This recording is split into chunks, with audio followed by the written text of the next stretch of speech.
you've talked before about tying your self-worth to the stopwatch. So, like in your experience, what age did you start feeling that kind of shift? And is there a place you can trace that back to where you started realizing like, oh my gosh, I am how fast I swim, and you started to have that kind of connection? Yeah. As a kid, I was always kind of perfectionistic, type A, willing to work really hard, wanting to please people. So I sort of had that personality early on that was in some ways predisposing me to seek worth and The value in OCD women. you need to have to make to the levels that you got to. I mean, it's true, right? Like there's a reason why certain people go down this path, but there's also a reason why certain people go down this path, right? So I think at an early age, I mean, I can remember being 12 years old and looking to my coach, like my coach would validate me, like, hey, that was incredible. Hey, you're swimming so fast. That's awesome. And I'd be like, wow, that feels good, right? Like, okay, I want more of that. And again, like compliments, not a bad thing, but we internalize them as young kids. And then I'm like, oh, okay, so I seem to get more attention when I win. I like that. I'm going to keep trying to win. And so it was subtle at first, but in answer to your question, the specific moments, it really started to shift when I started on the world scene. At 16, I won world championships in the 800 and 1500. I start getting a lot more notoriety. People know my name. People are starting to ask for autographs. I'm 16 years old. I'm like, what? Like, what is this? Like, I'm just trying to pass my, geometry test over here. Yeah, in geometry, you're just Kate, but in the pool, right? you're Kate. Right.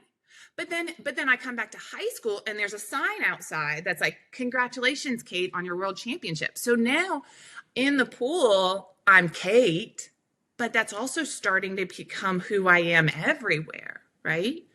So the success continues at 17. I'm now a repeat double world champion. At 18, I broke the longest standing world record in the 1500 meter freestyle. And this is the year going into the Olympics. And so now it's not just, wow, you're Kate, successful swimmer, but now you're Kate who we're resting our gold medal hopes on. And I didn't have the tools, the words, the mindset, the ability to open up and to share, like, this feels like too much.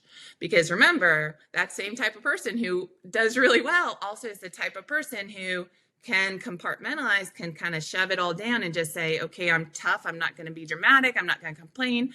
I'll just figure this out.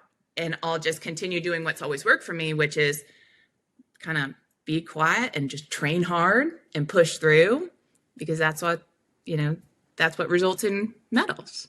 And for people who, I just want to share this context, like the timeline you're talking about, there was a guy named Michael Phelps swimming at the exact same time. So like the world's eyes were on American swimming when you were coming through it. It's not like you went in some off year where no one cared.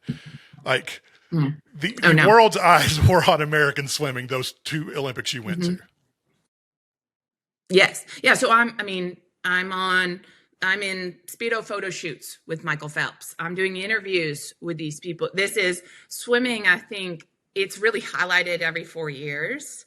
But it is kind of the lead event at the Olympics. And so spotlight is on. 2008 is when Michael wins his 8 gold medals.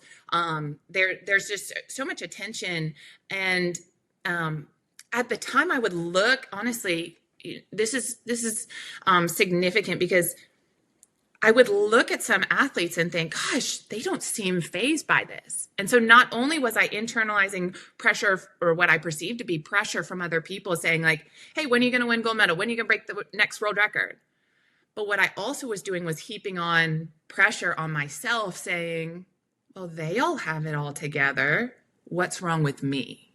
Like there must be something broken, which meant all the more pressure to fix myself and to just push through.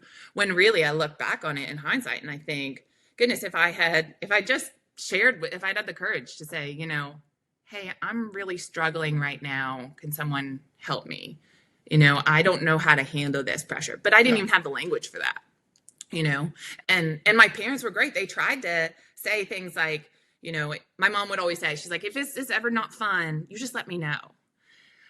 But the problem is, like, again, the train had left the station, and I wasn't going to, like, months out of the Olympics be like, this is not fun. So, but also when you talk about putting your identity in that success, like, there is always someone better. Mm-hmm. And like, you're in the Olympics, you are the top of your sport. And so just being there is a moment that, looking back, you're insanely proud of. But in the moment, you're like, well, what if I wish I could just get one medal. I wish I could just get one gold medal. Oh, that guy got 8 freaking gold medals. Like, there's always someone that you're comparing yourself to when your identity is tied to your performance. And when that happens, nothing will ever be good enough because someone has done something better. Mm-hmm. And there's always someone coming up behind you trying to snatch that too, So it's like, I break a world record. Well, someone people might have heard of, Katie Ledecky, came along 7 years later, and she broke my world She's record, okay. right? But She's there was all right. a Katie, right? I'm like, well, if someone's going to break it, that's okay. But, you're holding on to this world record. Like, oh, I'm the world record holder. But there's someone coming, right? So if we try to put that identity in anything that is fragile as a record or a medal, to your point, there's always someone better, or there's always someone coming to take it, right?